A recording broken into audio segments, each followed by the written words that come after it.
Mana bul Ayça Aydınmı, büyük şairimiz Mahtumulu Pırağı'dan eşitliğini talam.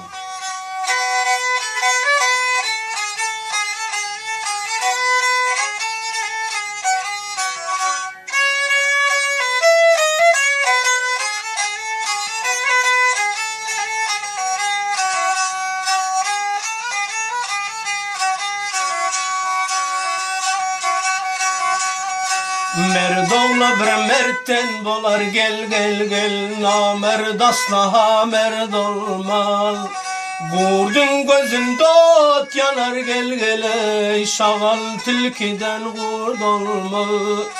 Gurdun gözünde ot yanar gel gel gel, şagal tilkiden gurd olmaz. Men dağı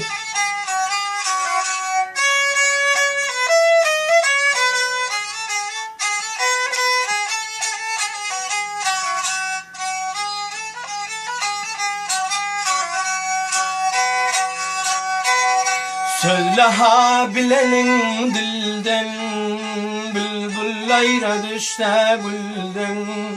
Söyle adam doğlan ilden gel gele, gayre mihreban yurd olmaz. Söyle adam doğlan ilden gel gele, gayre mihreban yurd olmaz. Men dağı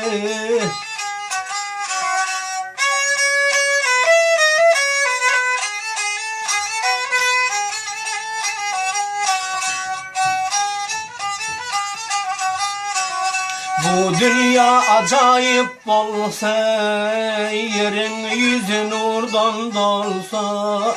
Ovval Huda rahm kılsa gel gel gel, ne tende ne can derd olmaz. Ovval Huda rahm salsa gel gel, ne tende ne can derd olmaz. Men dağı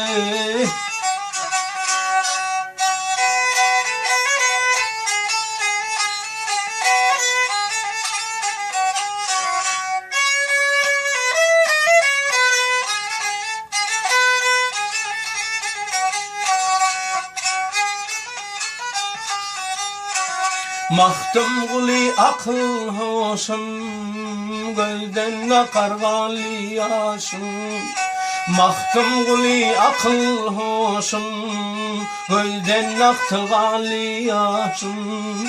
Elle yetti gavli başım gel geleyim, ondan gayrı feryat olmaz. Elle yetti gamli başım gel gel gel, bundan ağrı feryat olmaz. Men dağı